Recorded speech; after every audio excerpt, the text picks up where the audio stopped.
नमस्कार शेतकरी बांधवांनो, आपल्या यूट्यूब चॅनलमध्ये सर्वांचे स्वागत आहे।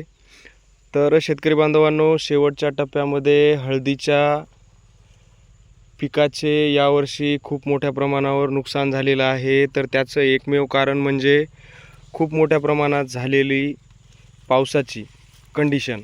त्यामुळं ज्या काही हळदीच्या ज्या पांढऱ्या मुळ्या आहेत त्या पूर्ण डॅमेज झालेल्या आहेत आणि त्या मुळ्या डॅमेज झाल्यामुळं पिकाला जे काही अन्नद्रव्य लागत आहे ते अन्नद्रव्य जे प्रॉपरली पोहोचायला पाहिजेत झाडाला ते पोहोचल्या जात नाहीत। आपण वारंवार खतांचा मायक्रोन्यूट्रिएंटचा वापर हळदीच्या ड्रिपद्वारे आपण देत आहोत, पण त्याचा जास्त काही रिझल्ट हळदीला येत नाही आहे।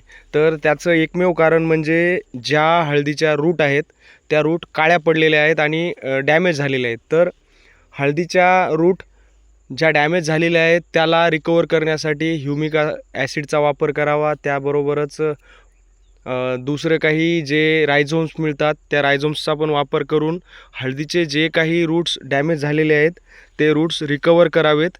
आणि त्यानंतर जे काही हळदीचे पानं आपण पाहत आहेत तर हे असे थोडेफार अगोदरच टाईम होण्याच्या अगोदरच करपत आहेत।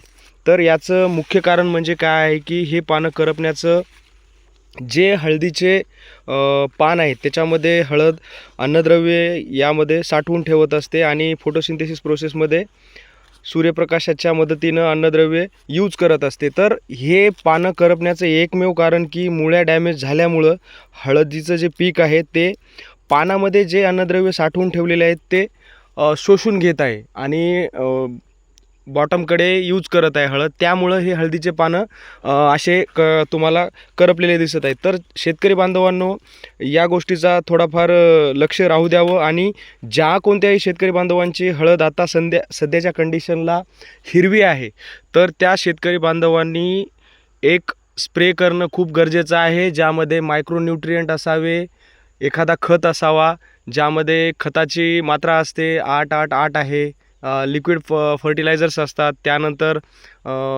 जे सीवीड असतात, काही सीवीड्समध्ये पण मायक्रोन्यूट्रिएंट्स अवेलेबल असतात आणि जे काही मार्केटमध्ये काही खतं पण मिळतात ज्यामध्ये 8-16-39 आहे, 11-36-24 आहे, असे कॉम्बिनेशन असलेले खतं पण आपण या स्प्रेमध्ये वापरू शकता, जेणेकरून जे हळदीला आता खत लागत आहे, अन्न लागत आहे ते हळद पानामधून शोषून न घेता पानावर पडल्याच्या नंतर त्याचा उपयोग करून घेईल आणि अन्ननिर्मितीमध्ये त्याचा उपयोग होईल।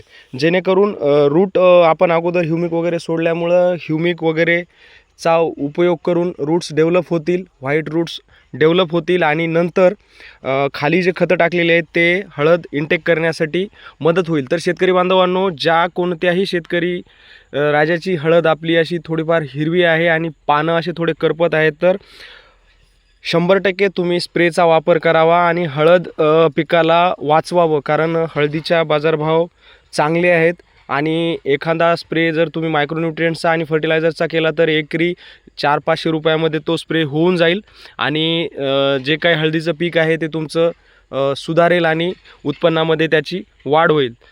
तर शेतकरी बांधवांनो, या गोष्टीचं दुर्लक्ष करू नका आणि हा लास्टचा स्प्रे 100% शेतकरी बांधवांनी करावा ही माझी विनंती आहे। तर अशाच हळद पिकाच्या माहितीसाठी आणि हळद बाजारासाठी आमच्या यूट्यूब चॅनलला सबस्क्राईब करा आणि माहिती बघत राहा। धन्यवाद शेतकरी बांधवांनो। जय जवान, जय किसान।